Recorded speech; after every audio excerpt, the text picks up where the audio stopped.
Why everyone is obsessed with the Mona Lisa. You've seen this face a million times, on mugs, in memes, in school, on the cover of your history textbook. It was a global meme way before the internet existed.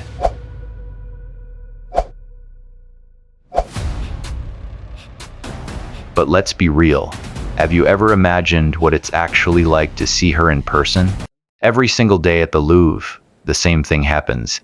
People sprint through the entire museum, passing ancient statues and giant paintings just to stand in line. They hold up their phones like they're at a rock concert. Click, selfie, next. In front of them, behind bulletproof glass, hangs a small wooden board. The Mona Lisa, La Gioconda, the most famous painting in the world. But here is the funny thing. Ask most art historians, and they'll tell you. The Mona Lisa isn't even in Da Vinci's top 3. Seriously. Many would say his Virgin of the Rocks or St. John the Baptist. The Baptists are way more interesting from a purely artistic standpoint. And size-wise, it's modest. It's about the size of a big laptop, or a large sheet of paper, 77 by 53 centimeters. When people finally get to it, the first reaction is often, "That's it? This is it?" It's so small." And that's the question. Why? Why this particular woman? Why not Botticelli's Venus? Why not Munch's Scream? Why did the whole world go completely nuts over her? The answer is more complicated than she has a pretty smile. The truth is, her fame wasn't built just on Leonardo's genius. It was built on 3 things: mystery, history, and one epic crime. There was one moment, one trigger, that turned a great Renaissance portrait into the planet's main artifact.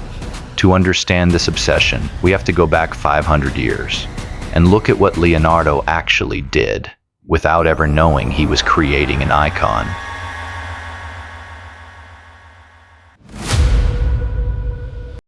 So, 1503, Florence. Leonardo da Vinci gets a commission from a regular silk merchant. He needs a portrait of his wife, Lisa.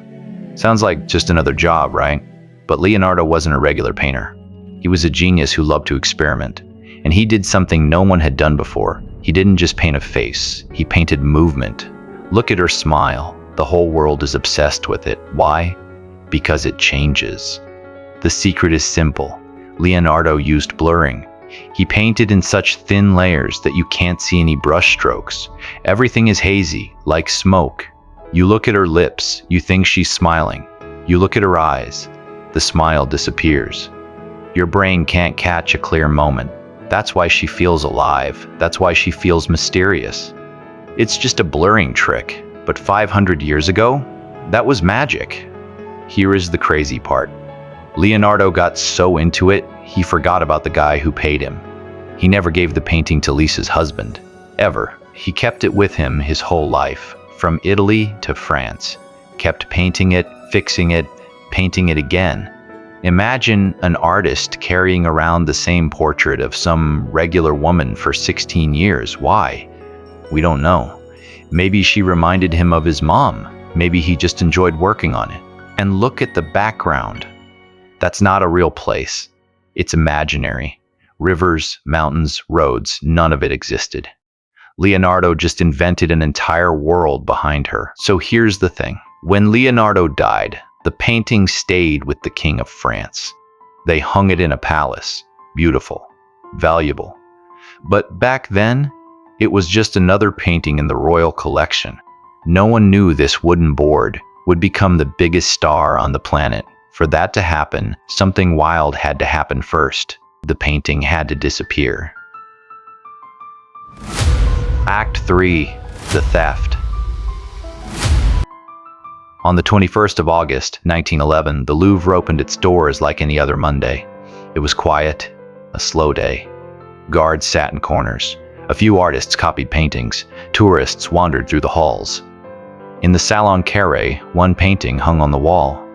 A portrait of a woman with a strange smile. It had been there for almost 400 years. No one paid it much attention. At some point that morning, a man in a white worker's smock walked into the room. He stopped in front of the painting, looked around. No one was watching. He lifted it off the wall. Then he walked into a stairwell, pulled the painting out of its heavy frame, tucked it under his arm, and left the museum.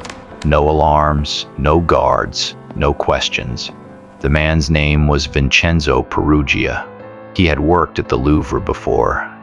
He knew when the guards changed shifts, he knew exactly what he was doing. The painting spent that night under his bed. The next morning, a painter named Louis Beyrou arrived at the Louvre to work on a copy of the Mona Lisa. He walked to the Salon Carré. The wall was empty. He asked a guard where the painting had gone, probably being photographed. That happens sometimes. Beyrou waited. 24 hours after the painting disappeared, someone finally called the police. When the police arrived, they found something strange. The frame was still in the stairwell. The next day, every newspaper in Paris ran the same story. The Mona Lisa was gone, and something unexpected happened.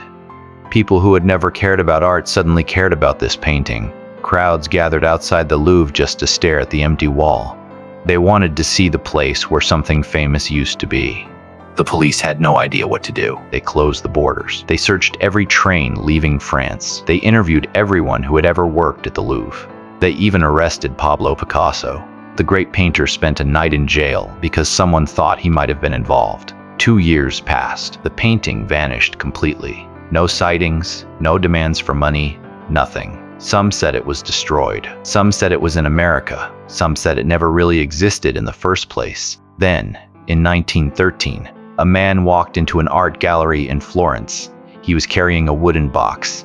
Inside was a painting of a woman with a strange smile. He told the gallery owner he wanted to sell it. He wanted 500,000 lire. The gallery owner looked at the painting, looked at the man, then he called the police. It was real. The same painting. No damage, no scratches. After 2 years under a bed in Paris, it looked exactly as it always had. Vincenzo Peruggia was arrested. The painting toured Italy for a few months. Crowds lined up everywhere it went. Then it went back to Paris. When it returned to the Louvre, the museum held a ceremony. Officials gave speeches. The painting was placed in a special room behind glass. Something had changed. Before the theft, the Mona Lisa was just one painting among thousands. Art lovers knew it. Regular people walked past. After the theft, everyone knew its name. The empty wall had made it famous. The newspapers had made it famous. The 2 years of mystery had made it famous. By the time it came back, it wasn't just a painting anymore. It was a celebrity, and it has never stopped being one. Today, millions of people still walk through those same Louvre doors. They pass thousands of other paintings. They don't stop at the empty wall. They follow the signs. They push through crowds. They wait in line, just to stand in front of a small wooden panel. A woman in a dark dress, hands folded, a landscape behind her that doesn't exist, a smile that appears and disappears depending on where you look. She has been stolen. She has been hidden. She has been stared at for 500 years, and she is still smiling.